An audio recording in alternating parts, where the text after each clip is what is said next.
definitely don't recommend, if you're not already have systems built, systems in place, and you've been doing this and have and successful at it. I mean, meaning you're actually raising whatever you need, subscribing, closing deals.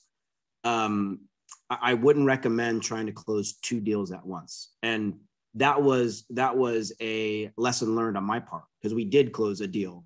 The same week that we're trying to kick off fundraising for this deal, we bought a piece of property in North Park to build apartments.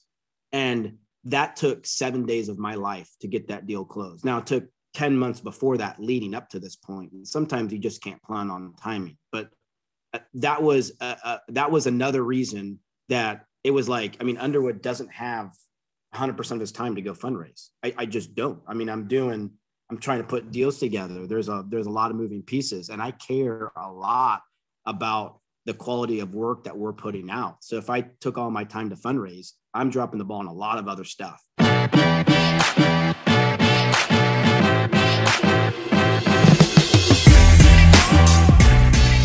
I see somebody's here. Bryan, what's up, my man? Hey, buddy. Happy Tuesday. How are you?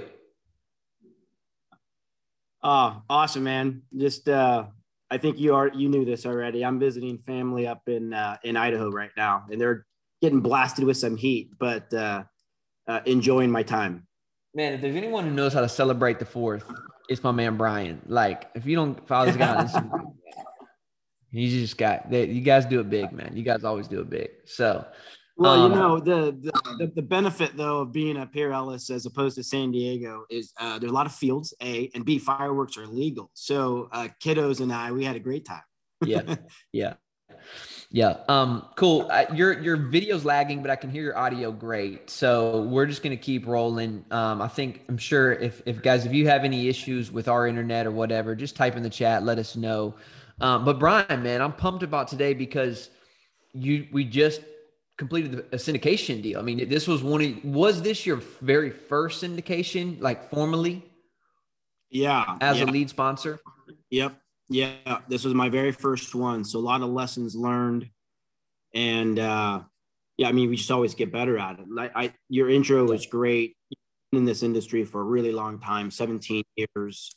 And one of the things, that if you're in this industry or looking to get in this industry, it's pretty complex, and there's a lot of things to learn. I've been in here 17 years and I'm still learning.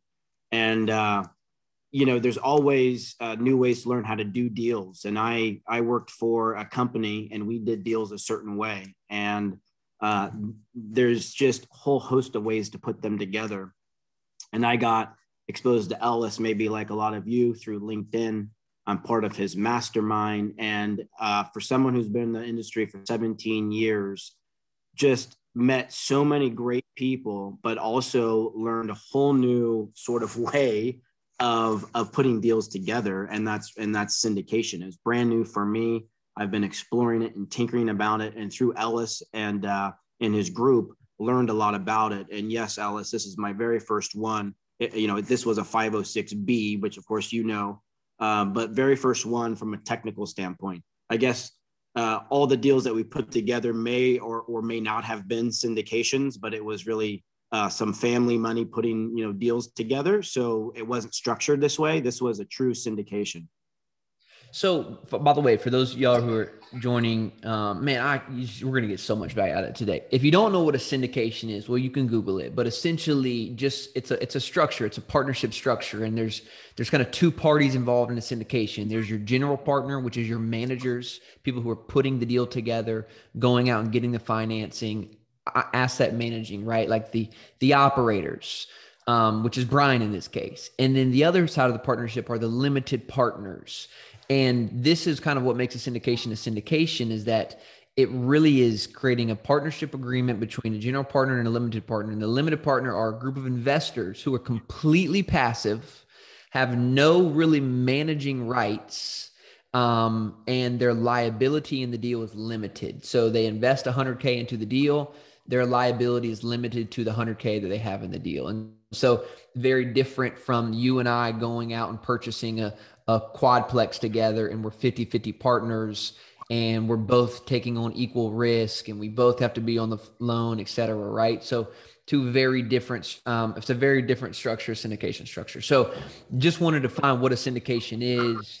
And what's nice about, well, I won't get into that. This is actually what I want to ask you, Bryan. I want to start now that everyone's kind of on the same page is you've been in this business 17 years. So you've been doing deals.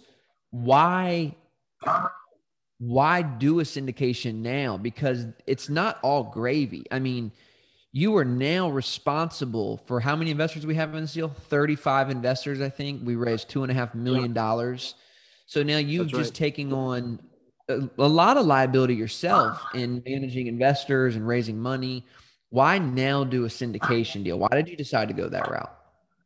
Yeah, so the 17 years is really, it's like a mixed bag, right? I mean, the bulk of those years I spent working for our family business, which is self-storage. I mean, doing self-storage development. So my job there was to deploy family capital, go buy land and secure entitlements for self-storage facilities. And through that 10-year period, I got to spend $60 million buying land.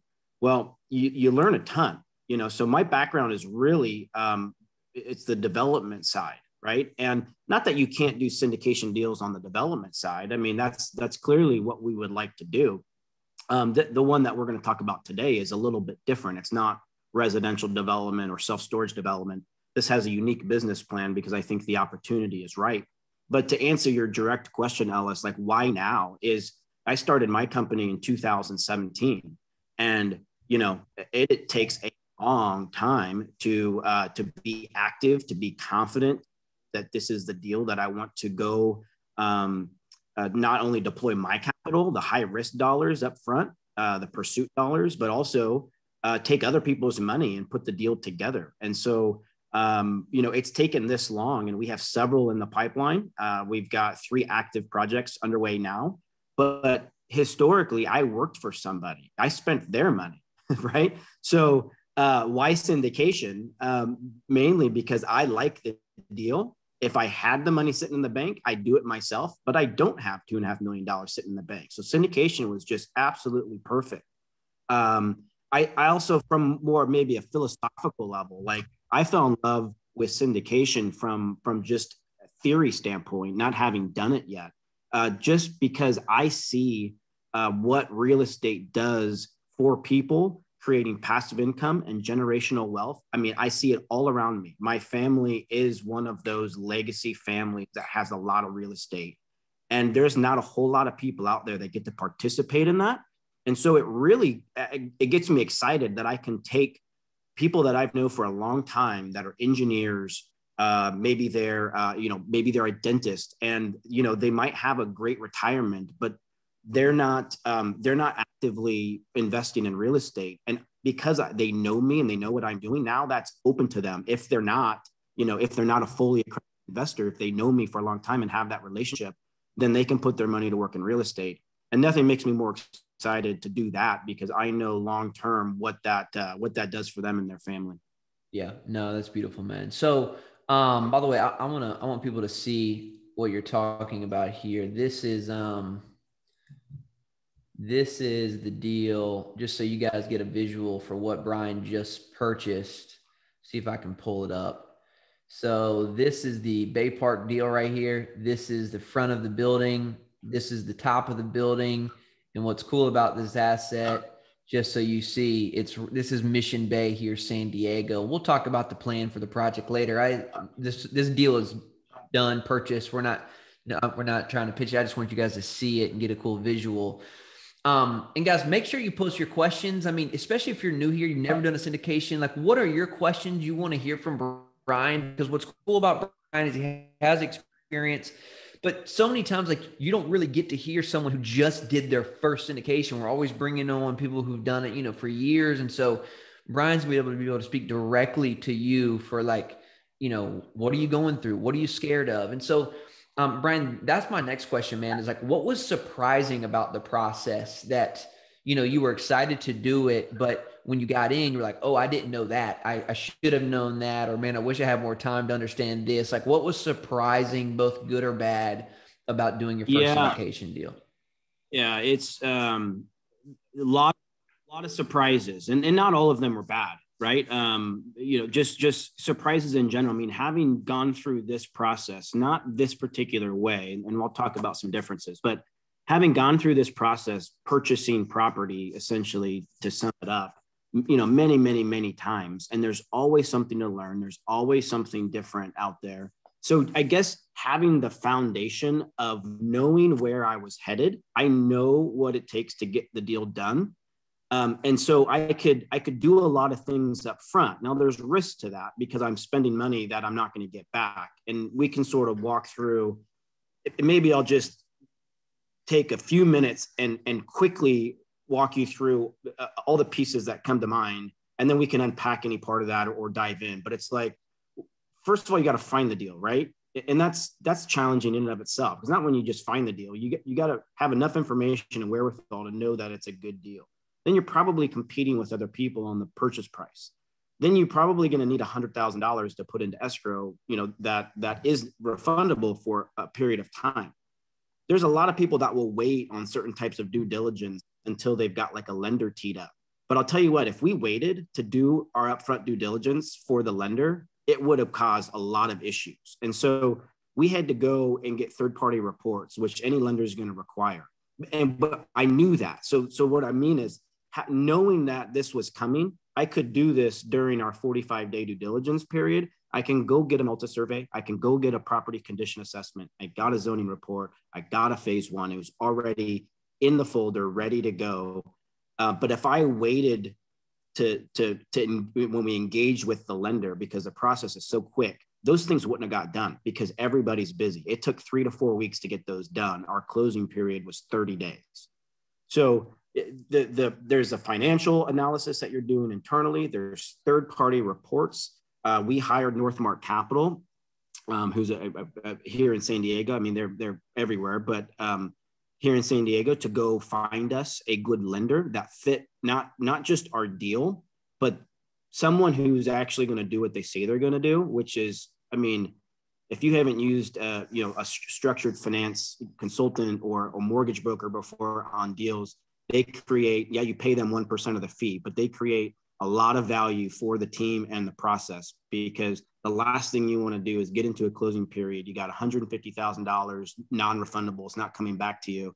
And then the lender says, I'm going to change your proceeds, or we're not going to do this deal, or we need another 2 weeks. I mean, all those things are going to blow up the deal. So we were able to kind of marry a good mortgage, the broker with a good lender. And they were terrific to work with. But then it's just, there's so many things in a 75-day period, Alice, is what I'm trying to say, that like you're working towards essentially buying this building, but everybody has like, I need to go fill my file. I need to go fill my file. Oh, and obviously what we're talking about today, you need capital, right?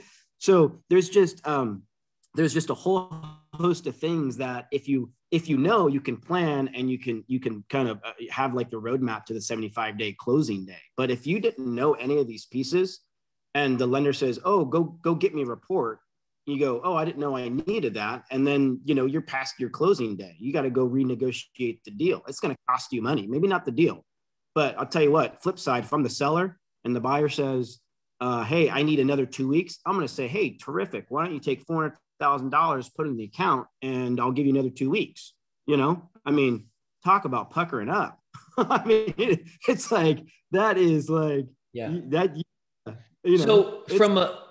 So from someone, I mean, starting, like, how do we prepare for that? Like, is it talking and meeting with lenders now, and kind of, how did you, like, how do you, you find the property, you went and did that? I mean, what is a way to prepare so that you don't get caught with your, pants down like that?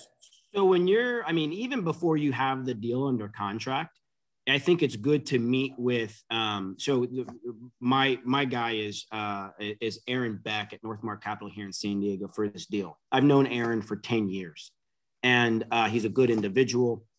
He's a faith-based guy. We just are aligned in a lot of ways. And so I met with Aaron, before we even made an offer on the deal, and said, Aaron, we're buying studio apartments. It's not going to be agency decks. We've got a unique business plan. Like, what does this look like in the market? Because not only is he going to be real about, I can help you, but he's also going to give you some pointers on your underwriting. Like, this is what the lenders that I know that might go after this product, here's some of the things that they're going to be looking at. So when you're running your numbers, make sure you're doing X, Y, and Z. And that's not just rate. That could be points up front, points in the back. It could be points for like a refi. It could be like the stress test on the exit, which is, it's different for every lender. So just making sure that you're doing things right. There's okay, because, if you got a business plan, you're moving out tenants and executing stuff, at some point, you're not making enough money to pay the loan. So does that look okay? I mean, from a loan standpoint, there's a lot of moving parts, but talk to them early. Don't wait. Talk to them early. Get some feedback on your business plan, on your underwriting, and have them tell you that they've got 6 to 12 lenders that they can go to in the market tomorrow. Deal. Yeah.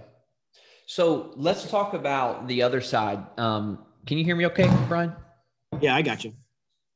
All right. So my internet might be a little spotty today. I can call in if I need to do it. Yeah, great point, Ryan. Communicate early and often, right away. And this is what I'm talking about, being a part of like a community, a mentor, somebody who's like has the experience. So there's so much that you like, who's your sounding board? You know what I mean? Like, what's the path? And so I just highly recommend not going in this blindly. But on the other side, Bryan, you have your lending, and then you have your equity. And Jake's asked a great question. Why not just raise all the money? Well, Jake, real quick on that is because investors cost you a lot more than debt, right? So if you're raising all of the money for the purchase and you have to pay investors, let's say 10%, which is low, the point is you're trying to not raise as much, like you're trying to raise as little equity as you need because it's the most expensive money out there. And so the bank will give you a loan for 3 to 5%. You want as much of that as possible. So yes, Jake, you could do that. And that's what people do on like, single family homes where you're just flipping them and you're talking about 500 purchase. But when you're raising $2.5 million for a $5 or $6 million deal, that's not very, that's hard to do. Number one, to raise money. And then number two, it's expensive. And so that's why you really do want to try and get debt, bank money, right? Because it's just cheaper, even though it can be a pain in the butt. So Bryan, let's talk about the money raising, because this is a big part of syndication. You're doing syndication to raise money. Again, what surprised you? What did you wish? And because here's the thing, I always get these emails, Ellis, I got this deal. Where do I get the money? Like, what do you wish you would have done differently? Well, what was helpful in the process? Ellis, you taught me everything I know, dude. So the mastermind, no joke, the mastermind, being a part of that exposed me to a totally different industry, a way to do deals. And so through the mastermind, you've got people who are in this business doing stuff that I wasn't doing in particular. I could lean on. I mean, Ellis being one of them. And I could literally pick up the phone and call any one of them and they'd answer and say, and I just say, hey, I need X, Y, and Z. I mean, one of those was I needed a good attorney. And I particularly wanted one in Southern California where I live. They don't need to be in Southern California. That was just a desire that I had. And Andy, also in Mastermind, connected me with a great guy in Southern California in Orange County. And I think the key there is it's another one of those things that you have to do. Like, you can't raise money before you've got like your documents finished, and you better plan on 3 weeks to get your documents finished. Well, if you've got a 45-day due diligence period, at what point do you want to spend $15,000 that you're not going to get back before you know a deal's actually going to get done? I mean, that's just one of the many, many, many items, but it's a lead item. You've got to spend the money. You got to get your docs finished. And so we pretty much timed it to get our docs finished the same time that we were like waiving all of our contingencies. Okay, so now Underwood's got $150,000 that's not coming back to him. I'm in my closing period. And guess what? We've raised $0 at that point. Zero. Because I can't go put a webinar together or talk to friends and family and say, hey, I've got a deal for you, unless it's a deal for me. And it took me 45 days to get my arms around the deal. So that just puts you up, like, you've got 30 days to, execute with a lender and raise capital. So when it came to the capital raise part, Ellis, a couple of the people I reached out to in our mastermind was talking like, hey, what are you guys doing? How are you doing it? And this is, the obvious would be, does it make sense for Bryan Underwood to, sign up for like an investor portal to help me facilitate the fundraising process? So I demoed some products, I talked to people, and ultimately went with SynPro. I love their product. I love what they're doing. And it helps someone like me scale. So I'm not coming out and paying $10,000 a year right out of the chute. You pay per deal. Well, I'll tell you what, it just created such a, it was like a workhorse for me. Like, we don't have enough time in the day to spend on the phone, to email, to do one-on-one webinars. Granted, I did all of those things, but I didn't have to only do those. I can rely on this technology to facilitate investors coming on board. And some of them I didn't talk to at all. They just knew me. They saw the deal. And some of them asked great questions, and some of them didn't ask any questions. And they just went for it. So the things that I learned not having done Ellis, like having just some sort of framework. Now mine was like, it's like I'm learning it as I'm going, right? Now I know what I need to do.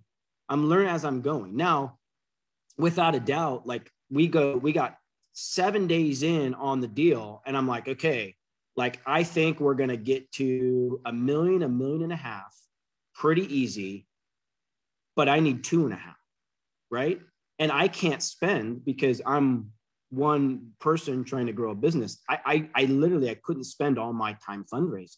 So that was the shocker for me. Like, holy crap, Underwood, you gotta now like table everything that you're doing and just fundraise. Well, I was prepared to do it, but God puts people in our life like Ellis, and you go, Ellis, does this, like, do people function this way? I mean, this is like an ignorant question on my, like, do people help raise money for people? Ellis is like, yeah, that's what I do.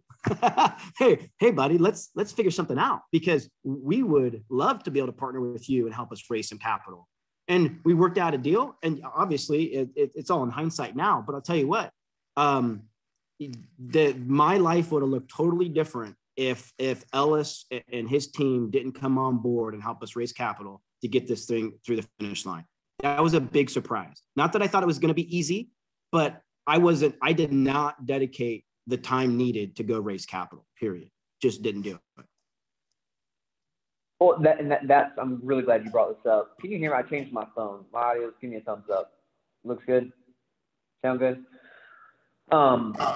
This is what I'm talking about too, guys, that you're listening in, the money piece. Like, it's so you don't want to wait till you're in the deal to really start asking people or raising the money. To Bryan's point is, he had already kind of had a network, but he didn't have a big enough network. And and he said that he couldn't go raise the money until he felt good about the deal. But let me clarify this. What he's saying is that he didn't want to go pitch the actual deal to folks. But you 100% should be pitching your business or your idea or your type of deals yesterday. Because what you don't want to get to, what Bryan's talking about, is, it's a lot. Like, even for me and my team, like, the reason why we just focus on the money so that Bryan can focus on the deal is because when you're in it's all out, man. You're talking with investors, you're doing webinars, you're answering questions. So if you got to worry about getting the deal to the finish line as well, from an underwriting standpoint, from a lending standpoint, from all the stuff that goes into closing a deal, and your team's not that big, these are the things that for first-time syndicators, like, I'm just bringing up to help you understand why it's so important to start building the email list now, warming investors up, getting soft commitments, right? So that you can send that email out. You have a process for getting investors to commit to your deals. That's why I like to, we use Syndication Pro for the first time this deal as well. And I'm a big fan now, not of just Syndication Pro, I don't care what you use, but of having this is what I say, you want to have an investor process. What is it defined? Is it laid out? Does it make sense from a limited partner, from an investor standpoint, of how they hear about the deal, subscribe to the deal, put money into the deal, right? And so if you don't already have that laid out for your investors, I highly encourage you to really do that, consider that, think about that, because it's a lot once you're in it. So that's another fantastic point, Bryan. That's what I'm saying. Just going through this, talking this out loud, I'm hoping this is helpful for people. Is this, by the way, guys, those of you who are in the chat, Ryan, Jake, man, great to see you guys. Betsy, thank you. Hello. Helpful so far, you know, and if there's any other questions you have about Bryan's first syndication deal, please bring it up. By the way, welcome for those of you who are kind of newly joined. Bryan is a business partner of mine. He's in our real estate mastermind. He just completed his first syndication deal. We're talking about that here. You're in the Kingdom REI Live weekly real estate mastermind, helping you turn your real estate hobby into a real estate business. And what we're talking about today, I think, is so incredibly valuable, because these are the systems and processes that if you want to do multiple deals, I mean, Bryan, imagine trying to do 2 of those at one time, how difficult that would be. Well, yeah. So what, and maybe, I'm not sure if I talked to you about this or not. I think I did, but it didn't matter. We were executing our business plan on Morena, but I definitely don't recommend, if you're not already have systems built, systems in place, and you've been doing this and successful at it. I mean, meaning you are actually raising whatever you need, subscribing, closing deals. I wouldn't recommend trying to close 2 deals at once. And that was a lesson learned on my part, because we did close a deal. The same week that we're trying to kick off fundraising for this deal, we bought a piece of property in North Park to build apartments.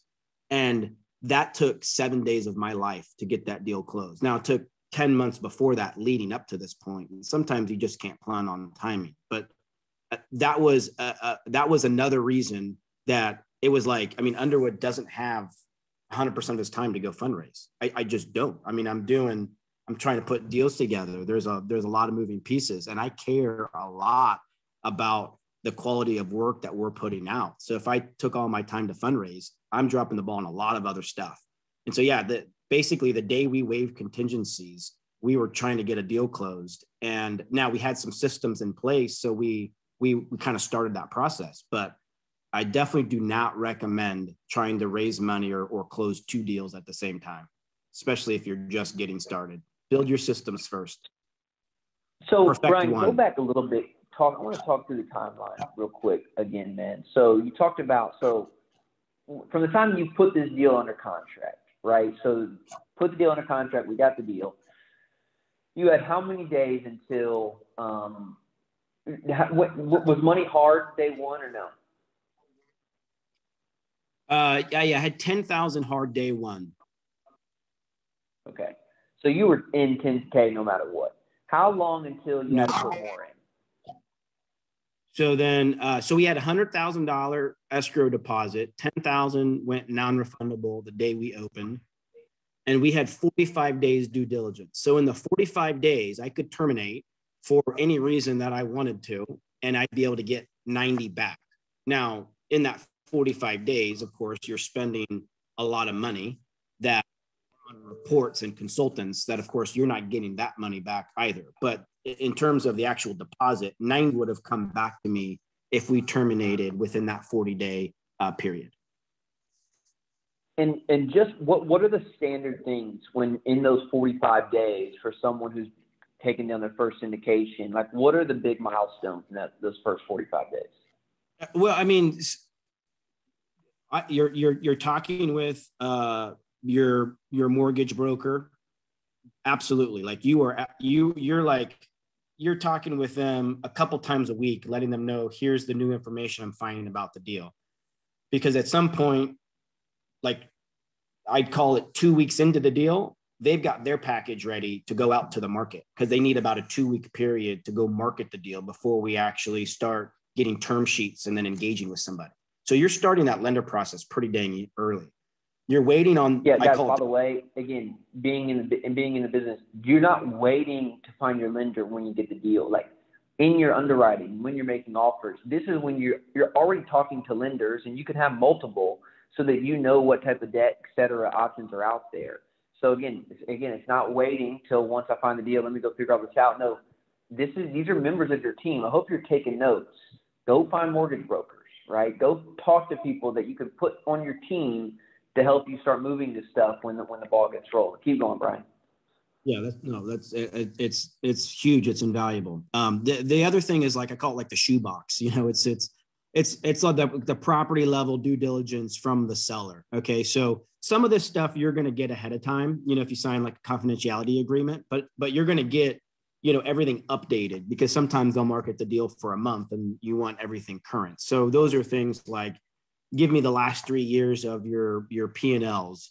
Give me the rent roll, give me all the expenses, actual vendor like invoices. And so, you know, when you get all that information, sometimes it can take 2 days, sometimes it can take 10 days. They usually are pretty adamant, like, give us 10 days. And that's a long time. So, you know, I try to press when I'm writing the contracts, I'm trying to press, like, you got to give me the information like day one, if you want me, you know, because 10 days out of 45 days doesn't do much. That just squeezes us down. So, but all that information you're taking more internally. Now you can outsource that to people. Like, if you want to work with an attorney to help you go through that stuff, that's fine. But Sean and I do that stuff. Like, we went through everything, you know, we verify all the leases. We're looking at the rent roll. We're looking at the P&L, and really what you're doing at that point, not just sort of verifying the information, but you're also comparing all of that to your pro forma that you put together. Like, what were our projections? Now, it should be pretty good because you had some of that information ahead of time. But again, you're just making sure all of that is, the I's are dotted and T's are crossed. And kind of the day we open escrow, I'm engaging. I've done it a couple different ways. This particular deal, because of time is of the essence, we used a sort of a national firm called AEI to do our property due diligence reports. So you can go source people that are local to go do like a phase one. I've got those people. I've used them before, but I decided to go. I'm gonna engage and do like one contract with AEI, and they're gonna go knock out my full reports that I needed. That is gonna take anywhere between 2 and 4 weeks. We were more on the 4-week side because everybody's busy. So you got 45 days due diligence, and you're trying to turn those guys loose as soon as you possibly can, because you're probably going to get those day 30 of your 45 days. So then that gives you like 2 weeks to now, if I need to go get a consultant to help me review the phase one, if there was an issue, maybe there's a title issue, all sorts of stuff, right? That gives me a 2-week period to try to flush all that out. So I try to get those reports soon, but those full reports is like $17,000-$18,000. So I mean, day one, I'm spending that, and I know I'm not getting it back if bad information comes back. Not bad information from the consultant. I mean, like, oh, by the way, the slab's broken. Your foundation is like, you're not going to buy that building. Why spend $18,000 on reports to then hand over to the seller and say, sorry, your building's crap, I can't buy it. Yeah, I don't get that money back. So it's just part of the risk. It's part of the process. You just have to do it, and it's just good to get those things early. It's money spent, but you just have to be prepared to spend it. Guys, like, literally, when people come into our mastermind, I tell them that it's several $1,000s to be a part of. I'm like, you'll spend this much money in one deal. Here's the thing: you'll either make it back or you can lose it that fast. That's why I like being in a community of people, mentors. Why I talk about invest in showing up somewhere, guys, because like, it is in this game when you're buying big deals, you can lose $15K in a heartbeat, and you can lose $20K in a heartbeat. And if you don't know what questions to ask, if you don't know things to put into the contracts, these are the things that are really worth noting. Bryan, last question here, and then we can open up to the room here. In terms of partners, you have Sean, who was a partner. We came on as partners. From your perspective, from the lead operator in this, and people who are trying to put together a team here and want to do deals, what was important? Like, what was kind of, I don't know if it was systematic or if it was mental, do you think makes a good partner that Sean checked off for you, that I checked off for you? And everybody's different, but for you in particular, and what might be helpful for those listening today in terms of kind of building your team from a managing standpoint, what were you really looking for, and what makes a good partner? Yeah, I mean, it's a great question. Now, partners come in all shapes and sizes, right? I mean, to your point early on in this webinar that we're doing right now, Ellis, I mean, my partners are by attorney. Not everybody says the attorney's my partner, but trust me, they are. They're on your side. They're helping you out. My partner is Aaron Beck at Northmark Capital. I mean, no, he's not an employee of mine, but guess what? I'm choosing to hire him for his services, right? So Sean and I, and so I met Sean in grad school, 2009 at University of San Diego. We went and got our master's in real estate together. Sean's a third generation San Diego, pretty even keel guy. He is extremely smart, and it's not, even back then, I sort of like had this epiphany that, Sean and I might do deals sometime in the future, right? Now we both went on our ways and spent 10, 11 years doing other stuff. But here we are now. This is now our third partnership deal. Like, he doesn't work for me. I don't work for him. He has his own company. I have my own company. Yeah, we operate under responsible real estate. He operates under responsible residential. But it's a deal by deal basis. We say, hey, you want to do a deal together? I choose to do deals with Sean because we're like-minded. We get along. It's good to have disagreements to sort of sharpen each other, but not like philosophical or like long-term. Like, what do you want out of life? For me, it's just like, I want to do business with good people because life is so stinking short. I see a lot of people getting in trouble doing business with people they know they shouldn't be doing business with, but it got them the deal. And then they're living that pain 10, 20 years later still. So, stuff happens. I mean, it's not, I don't pretend that I control anything, but in agreements, we do our best to put together what we agreed upon, before tension rises, like in like an operating agreement, but none of them are perfect. I've read hundreds of these things. None of them are perfect. They're not going to handle every situation. What happens when tensions rise and you're at a disagreement? Like, how you get out of that so it doesn't sink the ship is doing business with good people, right? So Sean has characteristics that I like. I mean, he's a family guy. He's a Christian. He's extremely smart, so he's competent at what he does. He's eager, like he wants to go make it happen. It's not, now money's important, don't get me wrong. We're talking about capital. We need capital to make stuff happen, but it's not all about the capital. It's not all about the money that we're going to make. It's the process and who you're enjoying it with, going there. So like going through that process with, who we get to influence along the way. And when it came time to say, I had a conversation with Sean after I sort of tested the waters with you, Ellis. I said, Sean, you don't know Ellis. I know him. I've known him for a year. He's a great guy. See, Sean already knows like how much time I spend to see if it's somebody I would want to do business with. So when I come to the table to Sean and I say, Ellis is a guy I would do business with, he has trust in me. He knows like, oh yeah, Bryan goes out of his way to make sure he does business with good people. And to be able to partner with Ellis and his team to raise capital for this deal, like nothing makes me happier. Like, I think about the time that I met Ellis, it was like March 2020, before the carpet got pulled underneath us, right? And I met him, and it's wild for me personally to think about, like, at that point, like, God knew 14, 15 months from that day, I'd be reaching out to Ellis and say, hey, do you want to raise some capital for one of our projects? And he's like, heck yeah, man, that's what I do. Let's roll. And here we are, right? So the surrounding yourself, man, with just quality people that are competent and are eager to learn, and kind of everybody checks their ego, because ego can get in the way. Like, that's the type of person I'm after. That's it in a nutshell. Yeah, that's really helpful, man.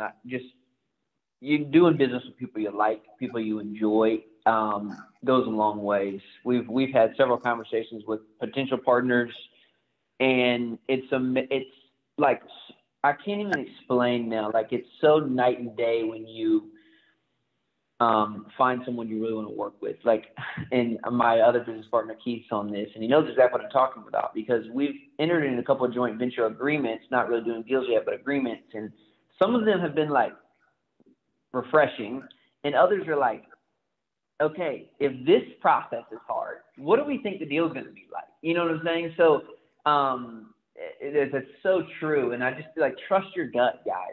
Trust your gut on partners and partnerships. If you don't have a good gut feeling about it, it's just not worth it, man. It really isn't. Buddy, yeah, I just want to reiterate what you just said because I want to emphasize it.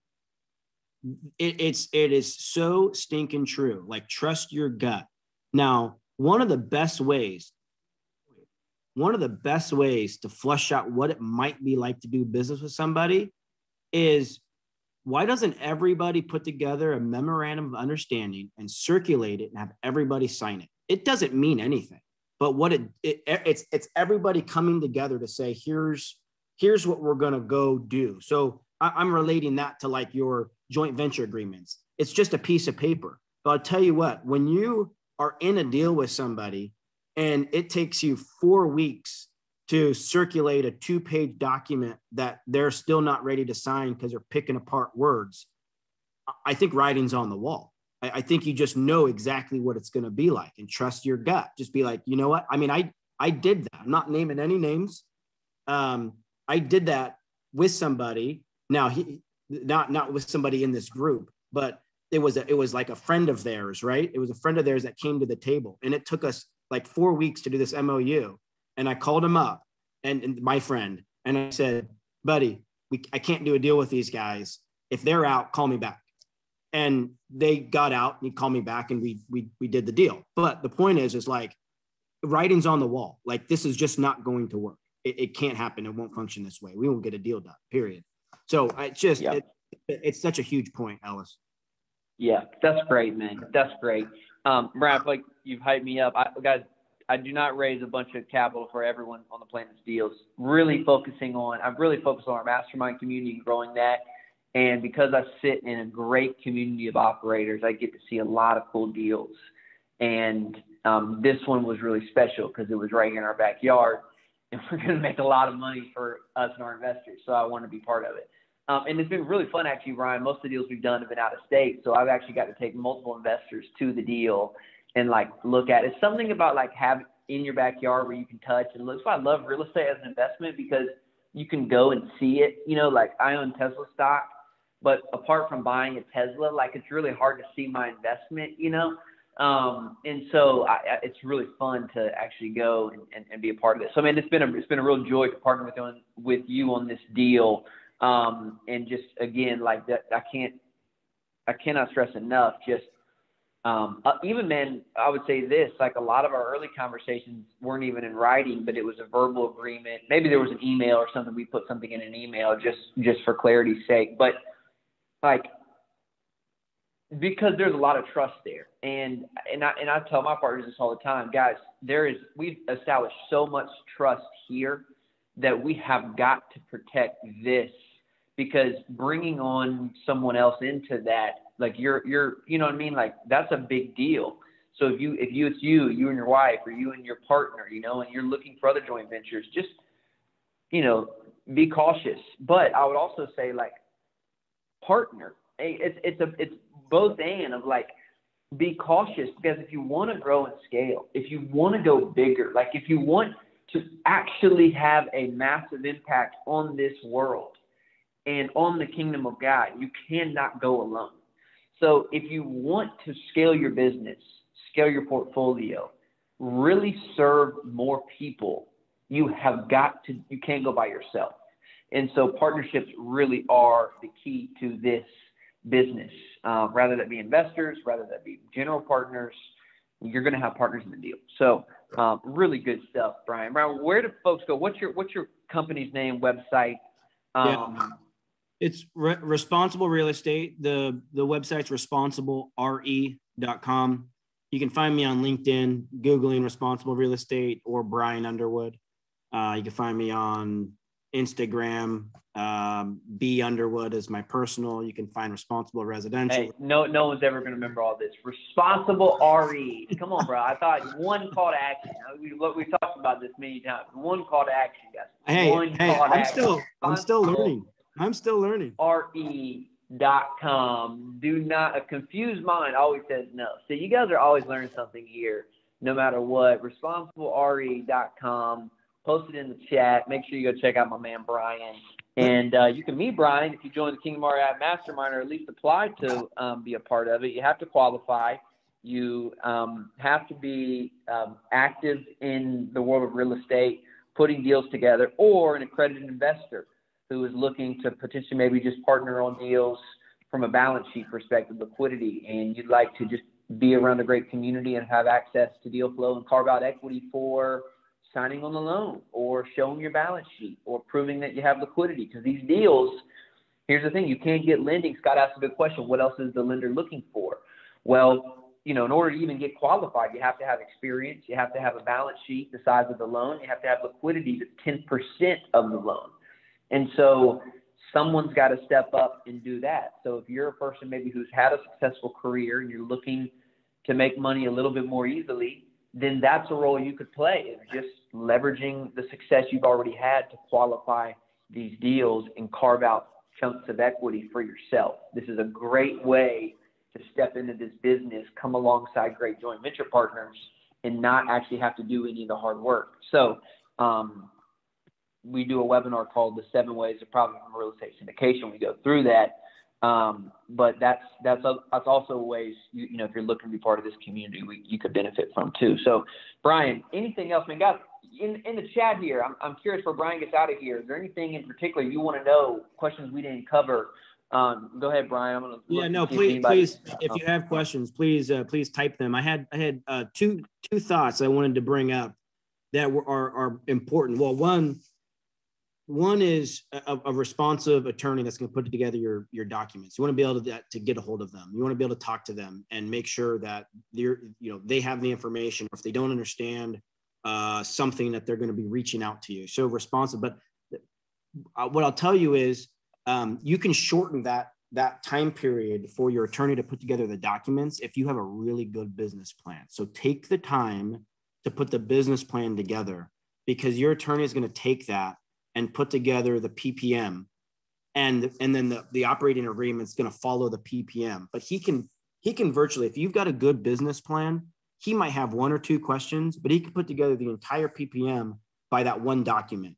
And if you don't have that, that might take you a day or 7 days to put together. And now you just kicked yourself out more. That was one thing I wanted to bring up, is just all these little things that you just don't really think about as it relates to the time. I mean, you're up against a timeline that once you agree to, you've got very little control over. That's the timeline, and you got to do everything in that timeline. So a lot of these things will help.